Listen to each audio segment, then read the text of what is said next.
Merci à Sibizongo pour ce délice musical. Madame, Monsieur, vous suivez le grand show RTB Acte 2 en direct du mémorial Thomas Sankara. Et pour la suite, nous nous tournons maintenant vers un secteur clé pour le développement économique et l'emploi. Il s'agit de l'industrie, du commerce et de l'artisanat. Accompagné par l'orchestre de la police nationale, le ministre de l'Industrie, du commerce et de l'artisanat, Serge Nyanyodem Poda, nous rejoint sur ce plateau.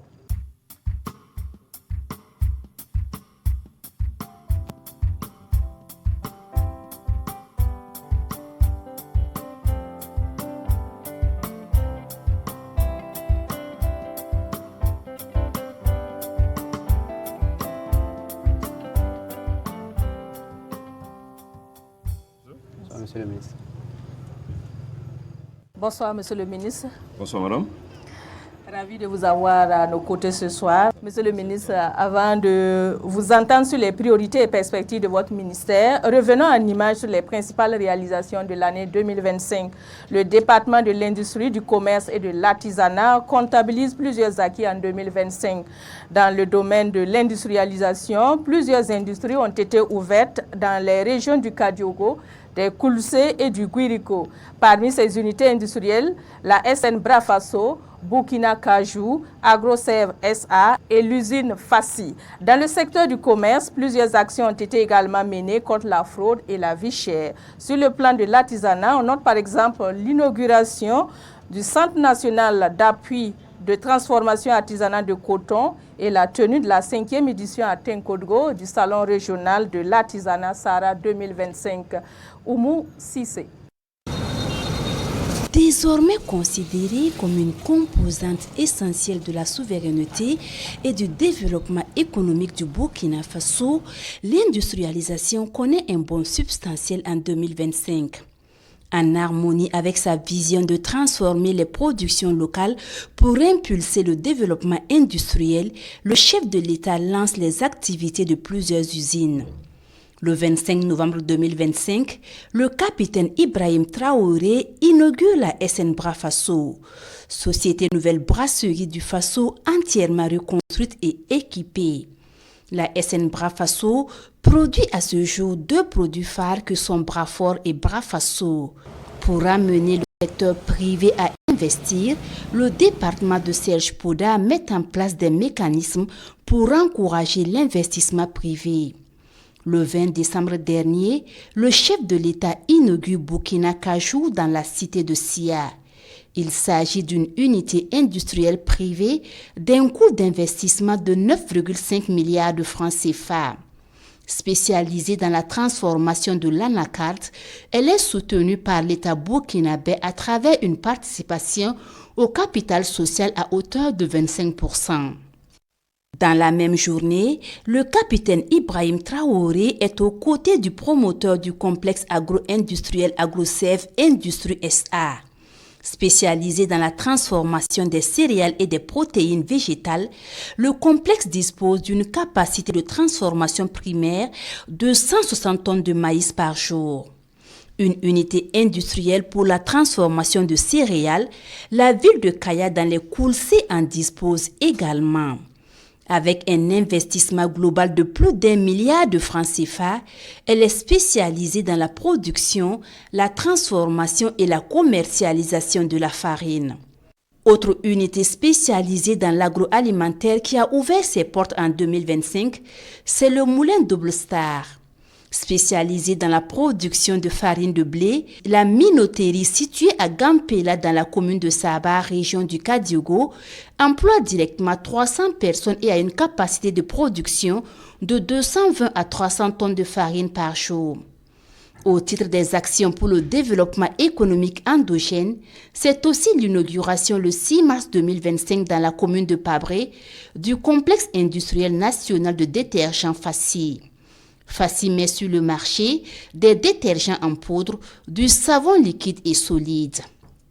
La vision du capitaine Ibrahim Traoré et la politique du gouvernement convainc aussi les investisseurs étrangers, en témoigne la construction de la société industrielle sino-burkinabé de production de ciment.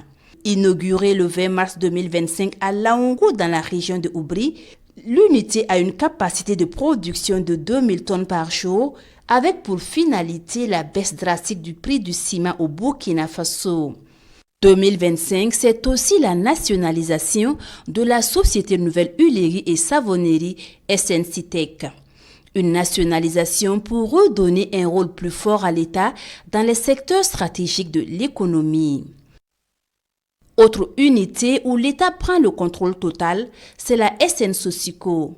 Au cours du Conseil des ministres du 18 septembre 2025, le gouvernement décide de l'expropriation des actionnaires minoritaires du portefeuille résiduel. Le ministère de l'Industrie, du Commerce et de l'Artisanat travaille aussi à attirer encore plus d'investisseurs au Burkina Faso. Dans cette optique, il organise avec brio la première édition du Forum international Investir au Burkina, un forum qui a mobilisé plus de 1100 participants, dont 400 venus de 48 pays. Dans la volonté du gouvernement de promouvoir le développement des infrastructures logistiques, les infrastructures modernes du port sec de Bobo-Dioulasso sont inaugurées par le chef du gouvernement en marge de la 22e rencontre gouvernement-secteur privé. Une rencontre saisie par le Premier ministre Rim Talba Jean-Emmanuel Ouedraogo pour inviter chaque acteur à redoubler d'engagement en faveur du développement endogène et durable du Burkina Faso. Pour lui, le patriotisme économique doit devenir le moteur du redressement national. Dans le domaine du commerce, des actions ont été engagées pour lutter contre la fraude et la vie chère. Plusieurs milliers de tonnes d'amandes de karité sont saisies sur l'ensemble du territoire national. Des produits mis en vente au profit des entreprises locales et les recettes intégralement versées au Fonds de soutien patriotique. Des opérations de contrôle sont également menées concernant les denrées de grande consommation. Le ministère en charge du commerce va en guerre contre les importateurs et autres commerçants indélicats de motocyclettes. Des mesures sont prises pour freiner la hausse des prix. Pour rendre accessibles les produits de première nécessité à toutes les couches sociales, à travers un réseau structuré de boutiques réparties sur l'ensemble du territoire, la Société d'État Fassoyard est créée par décret en Conseil des ministres du 9 avril. Autre secteur symbole de développement et de souveraineté économique, l'artisanat. Pour promouvoir ce secteur, le Centre national d'appui de transformation artisanale de coton Sénatac est créé. Fruit de la coopération entre le Burkina Faso et l'Italie, le Sénatac se présente comme un centre moderne dédié à l'apprentissage, à l'innovation et à la transformation locale du coton. Les produits artisanaux de ces apprenants et de plusieurs autres artisans étaient à l'honneur pendant une semaine au Salon régional de l'artisanat Sahara 2025 à Tinkodogo. Pour la 5e fois, le département de Serge Pouda fait de la promotion du Made in Burkina et du savoir-faire local son cheval de bataille. Alors, Monsieur le ministre, le reportage, aussi succinct soit-il, montre que votre ministère a été très dynamique en 2025. Certainement que toutes les réalisations n'y ont pas été évoquées. Quelles sont les autres réalisations et initiatives qui ont contribué à dynamiser l'économie burkinabé? Je vous remercie pour cette opportunité que vous nous offrez de faire le bilan des activités menées en 2025 par notre département et nous projeter avec sérénité sur 2026. Je dirais que le reportage résume avec fidélité les actions menées par le département en charge de l'industrie, du commerce et de l'artisanat en 2025. Un combat collectif mené sous le leadership et la vision du camarade capitaine Ibrahim Traoré, président du Faso, chef de l'État, et sous les grandes orientations du camarade Premier ministre, chef du gouvernement. Nous avons, en dépit du contexte national, international difficile et en dépit donc des nombreuses adversités, travaillé à renforcer le tissu industriel de notre pays. Vous l'avez suivi tout à l'heure. Durant l'année 2025, nous avons pu ouvrir ou réhabiliter plus d'une vingtaine d'unités industrielles au plan national. Je crois que sans trop nous verser dans l'autosatisfaction, c'est historique. Le Burkina Faso n'a jamais atteint un tel niveau d'ouverture en un an d'unités industrielles nationales. c'est le fruit de toute une vision, le fruit d'une volonté politique affichée, affirmée et courageusement par la plus haute autorité de notre pays. J'aimerais cependant revenir sur deux unités phares qui ont été ouvertes, mais qui ne sont pas passées dans le reportage, mais qui méritent d'être évoquées. Il s'agit de la société Anatrans, qui se trouve à Bobo-Dioulasso, qui était la première au plan national en matière de transformation de la noix brute d'acajou, qui, au cours donc des années 2022-2023, du fait de l'affirmation soutenue, de l'affirmation courageuse de nos plus hautes autorités en matière de souveraineté industrielle, de souveraineté économique, et a vu ces anciens propriétaires qui étaient donc des investisseurs étrangers se retirer tout simplement parce qu'ils n'étaient pas en phase avec notre dynamique de souveraineté économique. Informés de cet état des faits, la plus haute autorité nous a instruit de travailler à ce que cette unité puisse réouvrir et qu'elle puisse produire davantage plus en renforçant son outil de production. Ce qui a été fait en mai 2025 avec l'ouverture de cette unité sous le très haut patronage du camarade capitaine Ibrahim Traoré, président du Faso, chef de l'État, et sous le regard très joyeux de plus de 1500 travailleurs, en majorité des femmes, qui étaient là et étaient dans une dynamique donc très joyeuse du fait donc de cet état des faits. Je reviens aussi sur une autre unité industrielle qui est Sofacom. Il s'agit d'une unité qui fait la production de coton médical et qui se trouve dans la région de Pabré, qui a eu des difficultés avec son partenaire banquier. Et le contentieux les a conduits malheureusement à la démolition de tout l'appareil de production de cette unité. Le président du Faso, encore informé, a instruit afin que les différentes structures de l'État puissent travailler à accompagner cette unité afin que de nouvelles machines puissent être apportées et que l'unité puisse réouvrir. Courant fin d'année de l'année 2025, nous avons pu assister à sa réouverture en présence du camarade capitaine Ibrahim Traoré encore et sous le regard joyeux de plus d'une centaine donc, de travailleurs qui venaient d'être ainsi sauvés par cette vision affichée. J'insiste sur ces deux unités afin de mettre le point sur la vision, celle du camarade capitaine Ibrahim Traoré qui a lancé un appel fort à tous les investisseurs nationaux comme étrangers de s'engager de façon résolue dans l'industrialisation pour la transformation de nos matières premières locales, pour la transformation de nos matières premières nationales, contribuer à la création de richesses, contribuer à la création d'emplois, afin que les différentes richesses qui sont créées par ces unités puissent être partagées et puissent servir à toute la population dans son ensemble. En matière donc de commerce, le reportage l'a indiqué aussi, nous avons renforcé les actions de contrôle sur le terrain afin de sécuriser le consommateur, afin d'assainir les circuits de consommation, les circuits marchands et permettre à ce que les prix illicites qui étaient pratiqués par certains acteurs du commerce soient rayés. Nous avons aussi travaillé à ce que l'approvisionnement de notre pays en hydrocarbures puisse se renforcer. Nous avons engagé des démarches avec beaucoup de pays producteurs afin que le Burkina Faso puisse s'approvisionner en hydrocarbures à prix qui puisse soulager le budget de l'État. Le chef de l'État a aussi donné des instructions pour que des travaux importants puissent être engagés depuis les années 2023 pour que nous puissions renforcer notre capacité de stockage en hydrocarbures. Et depuis lors, des travaux d'érection de beaucoup de dépôts d'hydrocarbures se passent dans certaines régions de notre pays et la dynamique va se poursuivre. L'objectif étant qu'à terme, le Burkina Faso puisse disposer des capacités de stockage en hydrocarbures de façon stratégique pour servir donc les besoins de la population. En matière d'industrie et d'artisanat, en dehors de ce qui a été évoqué par le reportage, notamment l'ouverture du Centre national d'appui à la transformation artisanale de coton, le CENATAC, qui est une école très moderne en matière donc, de transformation moderne du coton pour nos artisans, une école de formation diplômant de ces artisans.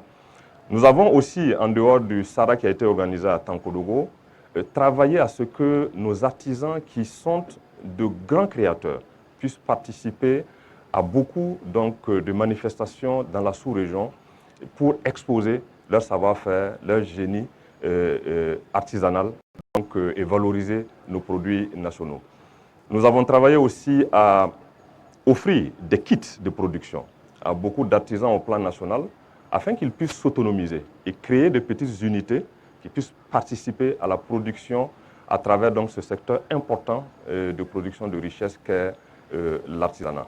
Voilà les points sur lesquels je voulais insister donc, sur ce bilan 2025, qui est un bilan que nous allons poursuivre au cours de l'année 2026 en le renforçant. Vous avez dit 2025, vous étiez sur tous les fronts. Quels sont maintenant les grands chantiers de 2026 auxquels comptez-vous vous attaquer pour renforcer l'infrastructure et l'intégration des industries, sans oublier le climat des affaires et le secteur privé? Je vous remercie. Nous allons poursuivre donc la finalisation des travaux d'installation et d'ouverture de certaines unités industrielles qui sont en cours. Un exemple, c'est l'unité industrielle Faso Rail, qui est un complexe industriel ferroviaire qui viendra booster le secteur donc, du rail dans notre pays et permettre donc le transport des marchandises et des personnes de façon adéquate et permettre l'accessibilité de différentes zones dans notre pays. Nous allons aussi travailler à ce que dans le secteur toujours de l'industrie, renforcer les capacités de production de certaines unités existantes. La minoterie du Faso, qui se trouve à Banfoura, aura tout à l'heure bientôt deux lignes, à savoir une maïserie, afin de transformer le maïs que nous produisons au plan national, et une autre ligne de transformation du blé en farine. Nous avons aussi, comme entre autres projets en perspective, l'extension de l'unité Brafaso par la construction d'une brasserie aussi dans la ville de Bobo-Dioulasso et la mise en marche de la ligne donc, de production de sucreries. En matière donc, de renforcement du climat des affaires, nous allons continuer à faciliter l'obtention des licences d'affaires aux acteurs donc, du secteur privé et travailler et continuer à les encourager à s'investir durablement et résolument dans l'industrialisation de notre pays, dans la transformation de nos matières premières nationales, afin de contribuer de façon résolue à la production de la richesse, une richesse qui sera partagée pour le bonheur de toute la population nationale. Et en matière donc d'artisanat, nous comptons continuer et finaliser du moins les travaux de réhabilitation des villages artisanaux dans la ville de Bobo-Dioulasso, dans la ville de Kaya et ici aussi à Ouagadougou, afin que les produits de l'artisanat qui sont de grande richesse puissent être exposés, accessibles à tous les citoyens et que ces artisans aussi contribuent à leur manière à la production nationale. Cela veut dire donc que 2026 s'annonce encore très dense. Très dense, avec beaucoup d'activités en cours. Sékou Zongo, si tu le permets, Monsieur le ministre, est-ce qu'en 2026 verra l'opérationnalisation des Fasoya? L'opérationnalisation de Fasoya sera effective en 2026 et très bientôt d'ailleurs nous allons ouvrir dans la ville de Ouaga et certainement à Koudougou et Bobo-Dioulasso des boutiques Fasoya pour la vente de certains premiers produits. Je dirais d'ici déjà à la période du mois de juin, certains produits seront dans les rayons de Fasoya. Monsieur le ministre, comment donc le ministère prévoit de continuer d'améliorer l'approvisionnement local, la qualité des produits et l'accessibilité des produits de grande consommation pour les Burkinabés? Vous avez parlé notamment de Fasoya, tout en favorisant le dialogue entre le gouvernement et le secteur privé. Vous l'avez si bien dit, l'opérationnalisation de Fasoya viendra contribuer à cela. Le renforcement aussi du dialogue avec le secteur privé afin que les acteurs du privé puissent s'inscrire dans la dynamique de la défense de l'intérêt national sera de mise. Et vous le savez très bien, nous avons pris des mesures d'interdiction d'exportation de certains produits phares, certains produits consommés au plan national que sont les céréales, mais aussi certains produits tels que le karité et la noix de cajou, afin donc de satisfaire le besoin national, approvisionner les unités de production, mais aussi les consommateurs. Et ces mesures vont continuer afin que l'intérêt du Burkina Faso soit donc en priorité avant tout autre intérêt. Monsieur le ministre, c'est un honneur de vous avoir reçu sur ce plateau. Merci et agréable soirée à vous. Je vous remercie.